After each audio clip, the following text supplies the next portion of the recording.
राधे राधे। मेरा नाम है निकिता शर्मा और आप सभी का स्वागत है श्रीमद् भागवत गीता की इस श्रृंखला में। श्री कृष्ण ने अर्जुन की भक्ति को पोषित और तीव्र करने के लिए श्रीमद् भागवत गीता के 11वें अध्याय में अपनी दिव्य विभूतियों यानी ऐश्वर्य का वर्णन किया था। अंत में उन्होंने उल्लेख किया था कि सभी सुंदरता, महिमा और शक्ति उनके असीम वैभव की एक चिंगारी मात्र है। यह सुनकर अर्जुन को कौतूहल हुआ। उस अध्याय में भगवान से अपना विश्व रूप या अनंत लौकिक रूप दिखाने का अनुभव करता है। श्री कृष्ण ने अर्जुन को अपने अनंत रूप को देखने के लिए दिव्य दृष्टि प्रदान की, जिसमें सभी ब्रह्मांड शामिल है। अर्जुन समस्त सृष्टि को देवताओं के देव के शरीर में असीमित भुजाओं, मुखों और पेटों के साथ देखता है। इसका कोई आदि या अंत नहीं है और यह सभी दिशाओं में असीम रूप से विस्तृत है। उनका तेज आकाश में एक साथ दहकते हजारों सूर्यों के समान है। दृष्टि अर्जुन को चकाचौंध कर देती है और उसके रोंगटे खड़े हो जाते हैं। वह देखता है कि तीनों लोग ईश्वर के नियमों के भय से कांप रहे हैं और देवगण उसकी शरण में जा रहे हैं। वह कई संतों को प्रार्थना करते हैं और भगवान की स्तुति करते हुए भजन गाते हुए देख सकते हैं। तब अर्जुन अपने सहयोगियों सहित कौरवों को इस दुर्जय रूप के मुख में दौड़ते हुए देखते हैं, जो पतंगों की तरह आग की ओर बड़े वेग से नष्ट होने के लिए दौड़ते हैं। इस अध्याय के और श्लोकों का अध्ययन करने के लिए आप ऊपर आई बटन पर जाकर श्रीमद् भागवत गीता के 11वें अध्याय का अध्ययन कर सकते हैं। तो चलिए आज बढ़ते हैं हम अगले अध्याय की ओर।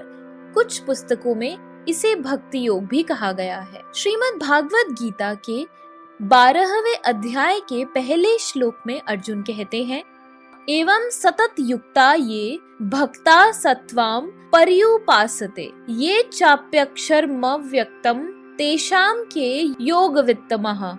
अर्थात अर्जुन ने पूछा, जो आपकी सेवा में सदैव तत्पर रहते हैं या जो अव्यक्त निर्विशेष ब्रह्मा की पूजा करते हैं, इन दोनों में से किसे अधिक पूर्ण यानी सिद्ध माना जाए।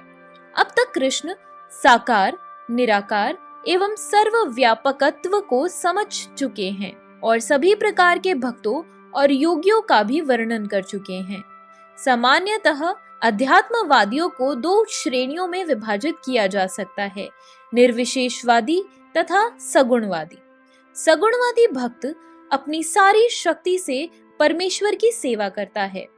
निर्विशेषवादी भी कृष्ण की सेवा करता है, किंतु प्रत्यक्ष रूप से न करके वह अप्रत्यक्ष निर्विशेष ब्रह्म का ध्यान करता है। इस ध्यान में हम देखेंगे कि परम सत्य की अनुपस्थिति की विभिन्न विधियों में भक्ति योग सर्वोत्कृष्ट है। यदि कोई भगवान का सानिध्य चाहता है तो उसे भक्ति करनी चाहिए।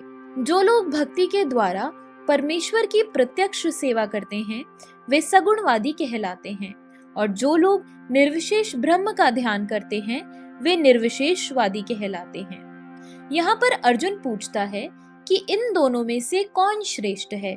यद्यपि परम सत्य के साक्षात्कार के अनेक साधन हैं, किंतु इस अध्याय में कृष्ण भक्ति योग को सबों में श्रेष्ठ बताते हैं। यह सर्वाधिक प्रत्यक्ष है और ईश्वर का सानिध्य प्राप्त करने के लिए सबसे सुगम साधन है।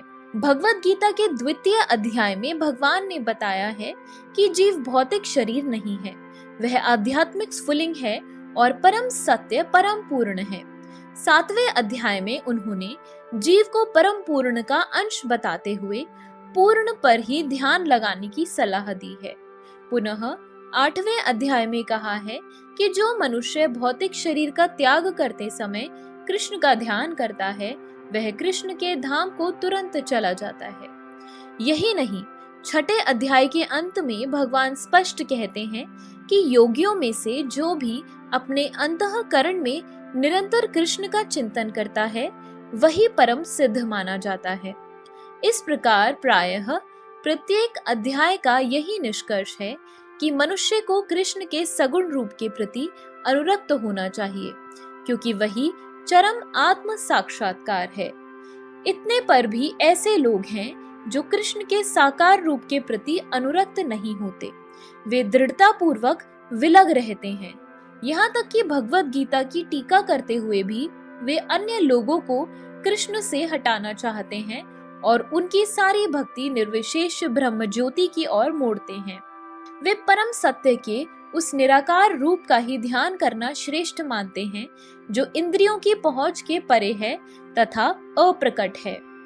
इस तरह सचमुच में अध्यात्मवादियों की दो श्रेणियां हैं। अब अर्जुन यह निश्चित कर लेना चाहता है कि कौन सी विधि सुगम है और इन दोनों श्रेणियों में से कौन सर्वाधिक पूर्ण है। दूसरे शब्दों में वह अपनी स्थिति स्पष्ट कर लेना चाहता है, क्योंकि वह कृष्ण के सगुण रूप के प्रति अनुरक्त है। वह निराकार ब्रह्म के प्रति आसक्त नहीं है। वह जान लेना चाहता है कि उसकी स्थिति सुरक्षित तो है।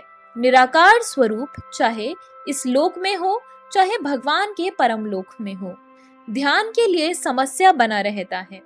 वास्तव में कोई भी परम सत्य के निराकार रूप का ठीक से चिंतन नहीं कर सकता।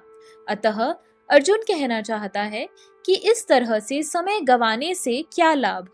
अर्जुन को 11वें अध्याय में अनुभव हो चुका है कि कृष्ण के साकार रूप के प्रति आसक्त होना श्रेष्ठ है, क्योंकि इस तरह वह एक ही समय अन्य सारे रूपों को समझ सकता है और कृष्ण के प्रति उसके प्रेम में किसी प्रकार का व्यवधान नहीं पड़ता।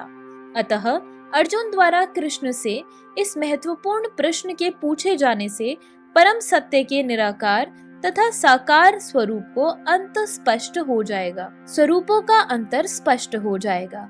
तो इसी के साथ हमारे आज के श्लोकों की वीडियो समाप्त होती है।